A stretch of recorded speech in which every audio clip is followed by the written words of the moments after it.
కొత్తగూడెం సింగరేణిలో మారుపేర్లు సమస్య, vigilance pending కేసుల సమస్య, మారుపేర్లతో ఉన్నటువంటి పెన్షన్ సమస్య, మారుపేర్లతో ఉన్న ఉద్యోగుల వారసులుగా మాకు ఇవ్వాలని కోరుతూ ఈ రోజు సింగరేణి కొత్తగూడెం హెడ్ ఆఫీస్ ముందు పాదయాత్ర చేస్తూ ధర్నా నిర్వహించారు మారుపేర్ల కార్మికులు. గంటల తరబడి ధర్నా చేసిన స్పందించిన సింగరేణి మేనేజ్మెంట్ వైఖరిని నిరసిస్తూ మారుపేరు కార్మికులు గేటు ముందు పడుకు నిరసన తెలిపారు. అనంతరం స్పందించి కార్మికులను పిలిపించుకుని చర్చించిన ఐఆర్ డిపార్ట్మెంట్ వారికి సంఘీభావం తెలిపారు. వివిధ కార్మిక సంఘాలతో పాటు భారత కార్మిక సంఘాల సమాఖ్య, ఐఎఫ్టియు, జిఎల్బికేఎస్, గోదావరి బొగ్గుగని కార్మిక సంఘ రాష్ట్ర నాయకులు గౌని నాగేశ్వరరావులు పాల్గొని ప్రసంగించారు. గోలేట్ నుంచి కొత్తగూడెం వరకు పాదయాత్ర చేసుకుంటూ మారుపేర్ల కార్మికులు వస్తూ ఉన్నారు. వీరు పాదయాత్ర జరగనివ్వకుండా సింగరేణి యాజమాన్యం, ఇంటెలిజెన్స్ వాళ్ళు, విజిలెన్స్ వాళ్ళు అనేక ఆటంకాలు కల్పించినా వాళ్ళు అన్ని ఛేదించుకుంటూ ఈరోజు హెడ్ ఆఫీసు చేరుకున్నారు.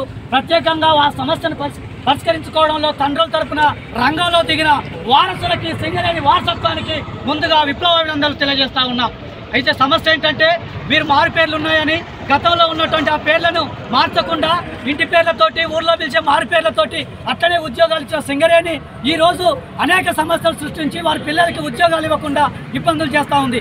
మానసికంగా ఇక్కడ ప్రధాన సమస్య ఏంటంటే మానసికంగా వేధిస్తుంది. నువ్వు నీ తండ్రి కొడుకో లేదా అనే సమస్యను మీరు పరిష్కరించుకోండి, తేల్చుకోండి, ఇది ప్రజాకోర్టులో తేల్చుకోండి అనే పద్ధతిలో సింగరేణి యాజమాన్యం ఒక సమస్యను లేవనెత్తి తండ్రి కొడుకులకి, ఊర్లో ఉన్న ప్రజలకి ఒక సమస్యను లేవనెత్తే విధంగా ఉంది. ఇది ప్రధానంగా కుటుంబంలో లేవనెత్తే సమస్యగా చేసుకొస్తూ ఉంది. కాబట్టి ఇది ఆర్ఎల్సీ, ఆర్సీఎల్ వాళ్ళు కూడా ఇది 2000 నుంచి 3000 మంది ఈ సమస్యలో ఉన్నారు. ఆ సమస్యను పరిష్కరించండి అని 5 గుర్తింపు సంఘాలు మొత్తం సంతకాలు పెట్టేప్పటికీ 7-8 సంవత్సరాలుగా ఈ సమస్యలు పెండింగ్లో పడుతూ ఉన్నాయి. గత ప్రభుత్వం అంతే చేసింది, ఇప్పుడు వచ్చే ప్రభుత్వం కూడా అంతే చేస్తూ ఉంది. కాబట్టి ఈ ఆర్సీఎల్ అమ్మట ఈ సమస్యను పరిష్కరించాలని చెప్పింది. కాబట్టి పాదయాత్ర చేస్తున్న మారుపేరు కార్మికుల సమస్యను తక్షణమే పరిష్కరించాలి. అధికారులు రావాలి. న్యాయమైన డిమాండ్ కోసం ఎట్టి పరిస్థితుల్లో కూడా లేట్ చేయొద్దు.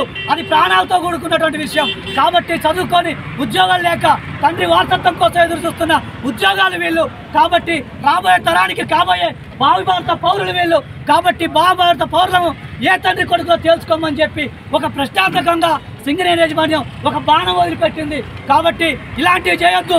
ఏదున్న ఆర్ఎల్సీ వాళ్ళు చెప్పినటువంటి సమస్య ఏదైతే ఉందో అది పరిష్కరించండి అని కూడా చెప్పింది.